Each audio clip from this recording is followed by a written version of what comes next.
It's the Illegal Elbow Show. Alright, people, we're back. Illegal Elbow, Episode 1. Action for you guys, man.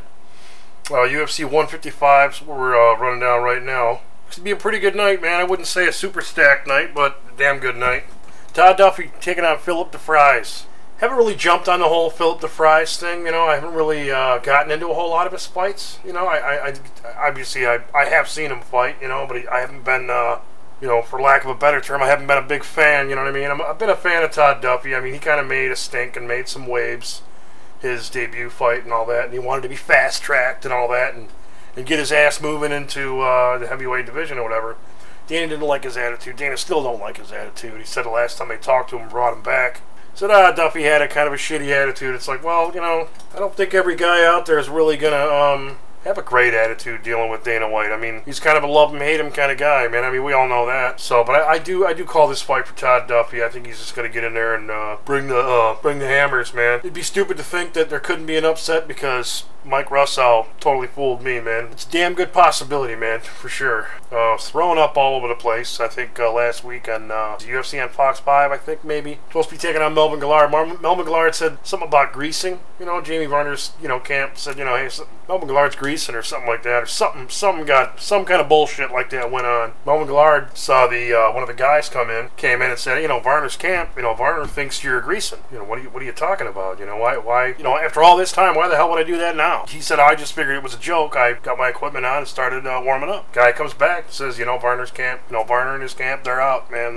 Varner's throwing up all over the place. Melvin Guillard basically kind of came out and said, you know, I think it's bullshit. I'm calling the bluff here. He said, I have a level of respect for Jamie Varner as a person, but I've lost all respect for him as a fighter. He said, I could tell at the weigh-ins, the way he looked at weigh-ins, the way he looked at me and, you know, didn't look at me much, I could tell he didn't want to fight me. 2 weeks later, it's set up on UFC 155, which I think is kick-ass because it's time to, something like that happens, okay, 2 weeks, you're going to be fine. You know, if you're throwing up or whatever, whether you're nervous or whether you're ill or whatever, because some fighters, that's normal game for them. You know, they're just puking before a fight. It's, you know, it's not healthy, but I mean, it's just because, you know, nerves, and you know what I mean? They're sick to their stomach because it's just the person they are. Not all of them, but I mean, you know, some guys are like that, man. And maybe Varner just, you know, oh shit, you know, I'm coming back off a loss. This is a big deal, you know. You never know. If it's stand up, Melvin Guillard all day long, man. I mean, it's a hard fight to call because you knock the guy the fuck out. Edson Barboza, everybody thought, oh, Barboza, man, Barboza's got a good shot at knocking him out. I was a total shock, you know what I mean? I thought, yeah, it's a good shot. Jamie Varner can get this, you know. I think Jamie Varner is not a submission guy like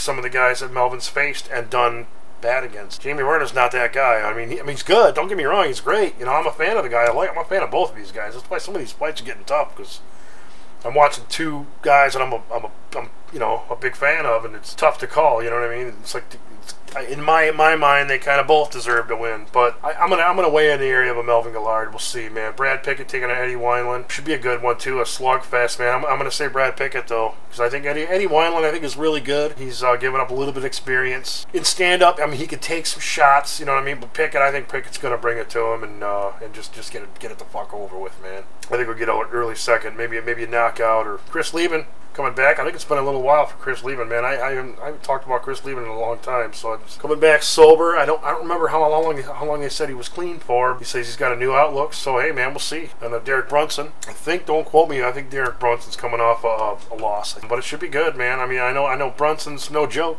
I'm gonna pick Lieben by just sheer warrior status, you know. But Alan Belcher taking out Yushin Okami. Yushin Okami, predominantly a wrestler, you know, a good striker, and did really good against Tim Boetsch, you know, did good, well-rounded, tough guy.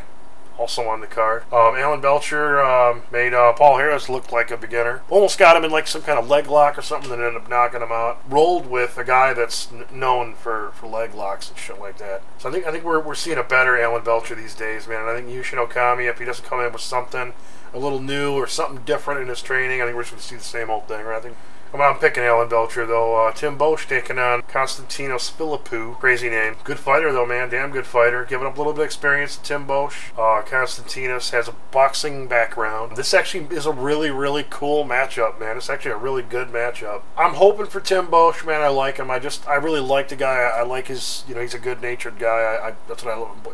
That's one of the biggest things I like about the guy. Philippou, though, I'm going to weigh in a little bit. I just think it's right now he's on such a nice ramp, man. He's ramping it up right now and doing really well. But I'm weighing in for Philippou. Joe Lauzon taking on Jim Miller, man. It's a really tough fight too, man. I think Jim Miller's falling on some hard times lately. Still 21-4, man, and it's still young, man, really young. Great fighter, man. Taking on Joe Lauzon. Joe Lauzon just seems to me, he looks to be on a terror right now. I mean, it's like everything's going right for this guy, man.